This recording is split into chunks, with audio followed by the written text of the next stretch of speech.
All right, this is a Shafer Canyon Trail in Canyonlands National Park. It's one of the OHV trails here.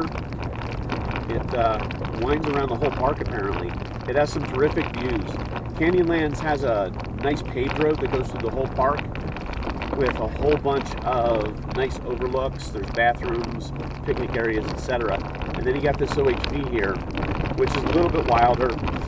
The sign said high clearance four-wheel drive, but so far it's just a good hard-packed kind of washboard road. The views are absolutely spectacular. Not so much out the front, but from the side. You're on the drop-off, and it goes for quite a ways down. I don't know how deep it is, but it's a really deep canyon. It's very Grand Canyon-esque in the look. And this road just winds around and around and around. We saw it from the top of one of the overlooks, and we decided to go find it. Wow. Alright, you're right in the back. Alright, I'm going to unhook you guys. I'm going to try and get a look over the side there.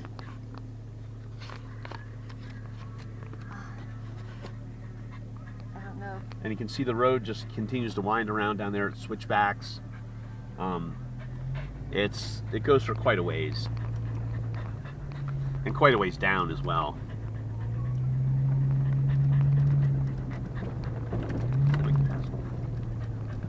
So there's quite a bit of it.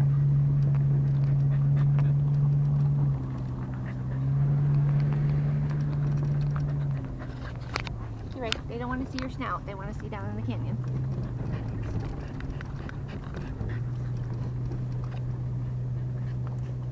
Yeah, I don't even know if you guys were getting this, but that is far down. Yeah, that's a couple of thousand feet right there. I feel like we're in a plane. A plane on a dirt road.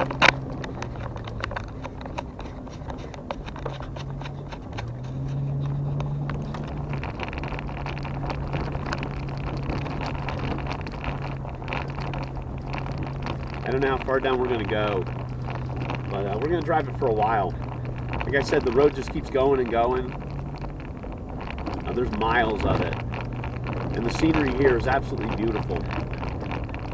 If you're in Moab, this is definitely a must-see. If you do come in here, we actually missed the trail at first and went all the way through the park, so it's going to be towards the front as you enter and after you pay or show your American Beautiful pass, but it'll be on your left-hand side.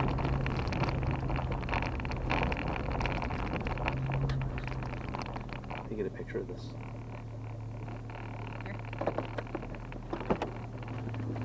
Here it stays.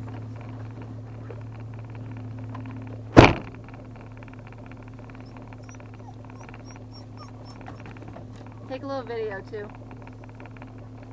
How do you do video? It's one up, so like look at the right and hit video. Yeah. It's okay, Q-Ray. All right, Canyonlands, Shafer Trail. It winds around and around and around. Eventually winds all the way down there.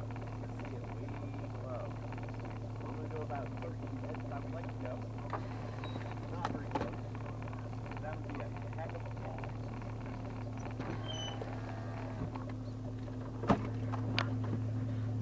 Straight in the back.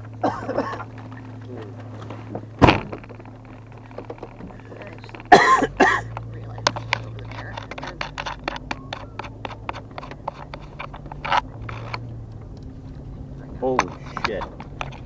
That is fucking way down there, man. Yeah. You want to drive? No. You don't want to drive this one. Okay. I'm sure I want to drive this one. That shit is down there. Wait till it's on your side. Is it gonna be on my side? Oh yeah, on the way back. Oh. Unless this comes out somewhere.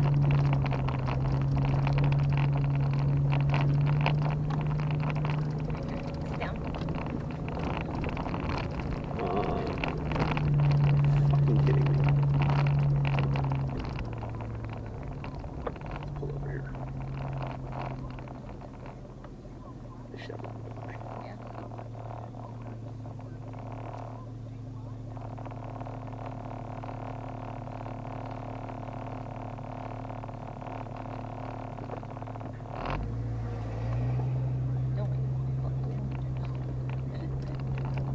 He waved. Oh, did he? Take back.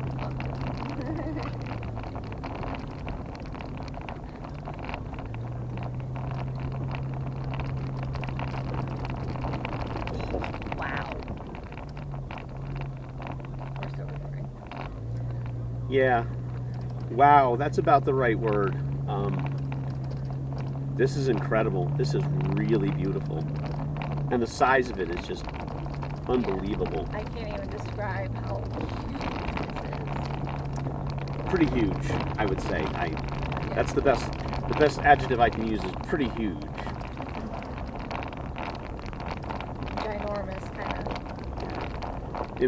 of. Impressively huge, actually. Yeah, we saw this from the overlook that we first stopped at, one of the paved turnouts and observation points. And I looked down and I saw a line of vehicles on this road. So we determined we were going to find it. It was clearly, authorized OHV trail. There was just a whole line of Jeeps going through it. And it took a little looking around on the map. The map's not terribly clear for here. But we found it, and we are glad we did. Yes. Actually, I think that's the observation point we're at. So it's actually further. That is a couple hundred feet up. Yep. Yeah, for anybody thinking about this one, I don't know that I would do it in a passenger car. It does have a couple of ruts. The washboards are pretty serious. But you could pretty much do this in any type of SUV, Jeep, Subaru, what have you. You don't need four-wheel drive. We're in too high. And we're having no trouble at all. You wouldn't need to air down unless you just wanted to for comfort. But at the speeds you're going, about 10 miles an hour, maybe 15 at the fastest, you're going slow enough that the bumps aren't that bad. Trust me, you don't want to go any faster on this road. Anyone who's afraid of heights, I would not recommend this trail. Yeah, if you're afraid of heights, I'd give this one a miss because it's really high and there is absolutely nothing between you and the drop-off. I am not afraid of heights, but looking over the side makes me a little crazy. Me, on the other hand, having nothing between me and the drop-off, that's a feature.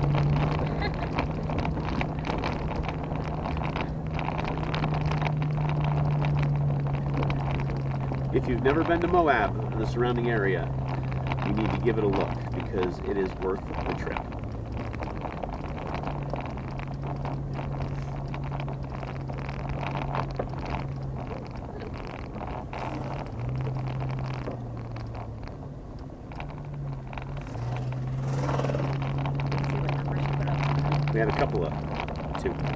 We had a couple of dirt bikers come by. I don't know if you saw it, but one in the lead threw me a 2, which let me know, hey, there's 2 people behind me. So we knew to kind of slow down and pull off to the side there. One thing you find on these trails is generally people are really courteous because it is so dangerous and because this is an off-road community here. So people kind of know how it is. We got some Jeeps coming up here. I think we're going to give way to them. There's 3 of them. We can find a slightly wider place to pull over. And here we are.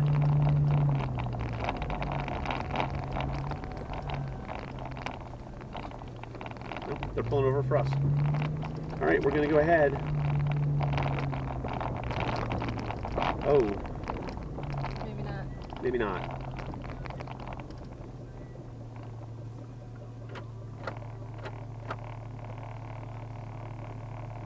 All right, we pulled over for them. Initially, they were stopping for us, but the guy in the back, he was in like a little choke point, and he really had nowhere to go.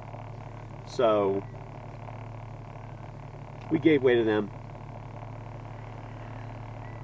These are actually a bunch of rental Jeeps here, which is a big business in Moab, is the renting of Jeeps. Cute little kid in the back. Behind us, there's a Tahoe, and there's a guy sitting on the roof. Holy crap, there is. Woo. Apparently, the proximity to the drop-off and the heights are a feature for this person also. If I can turn around the camera for you, I will, but the way it's mounted, I can't get the rear view for you. Well, not only that, but the back's full. So. I personally would not recommend sitting on the roof of a vehicle going through this road. But, you know. Especially on this road. Yes, especially on a road like this one. But to each his own.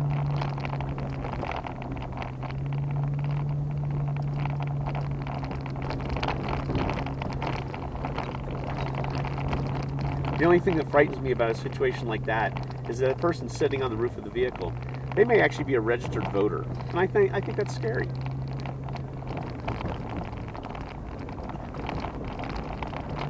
P-Ride wouldn't even do that. Although she does have her head hanging out the window. She does have her head hanging out the window. But she's not looking at the drop-off spot, so she's just looking at the wall. Make no mistake, she has no fear of heights. Every campsite that we're at that has some sort of cliff that we're near, she always wants to go over to the edge. And I'm always telling her to get away from the edge. And she gives me the oh daddy. You're no fun. Some really tight corners on this. The switchbacks aren't too bad, but some of the blind turns are really, really tight. Your turning radius shouldn't be that much of a problem, but you got to watch for traffic because it is two-way traffic.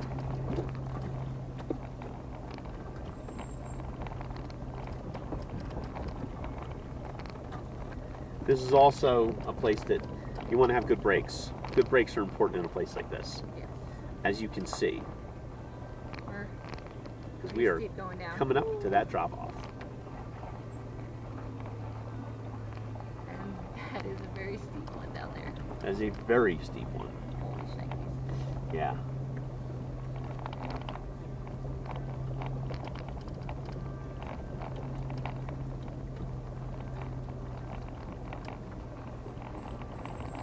Put it this way, I'm glad Drew's driving. Let me put it this way. Drew is glad that Drew is driving too.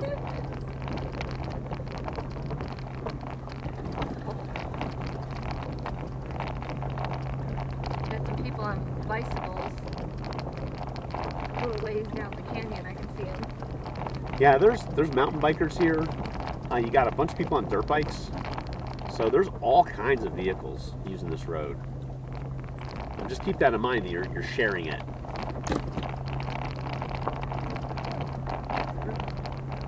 And the thump that you just heard was the case with our drone falling off its perch. We haven't seen much drone footage because it's been too windy. Very windy. It's been very windy. Every time I think about putting the drone up, you know, the winds are 20 miles an hour plus, and the drone is supposed to be 15 and under, and I'd be conservative about that. And we're just not seeing that here. We're seeing, you know, very steady winds. Speaking of that, the epic campsite we had last night, very windy. Very windy, yeah. Last night, to be honest with you guys, was miserable. Sleep-wise, anyway. Sleep-wise. It was like trying to sleep in a washing machine that has a pair of boots in it. It was just noisy. You know, the tent's going back and forth. The whole thing feels like it's going to blow off the roof any second. And it did, and everything was fine. But it was so noisy as to keep you awake. So we dozed on and off. I mean, it's a little bit of an early night tonight. And we're going to try really hard to find a place that's a little more sheltered. Which we thought we did a pretty good job of last night, because we were up against a rock. A pretty good sized cliff. But apparently not. That's the only thing I'm finding about the Southwest is the winds come up and they come up real hard. And just know going in that you're going to see a lot of wind and have a plan for it. We got a water jug, hold on.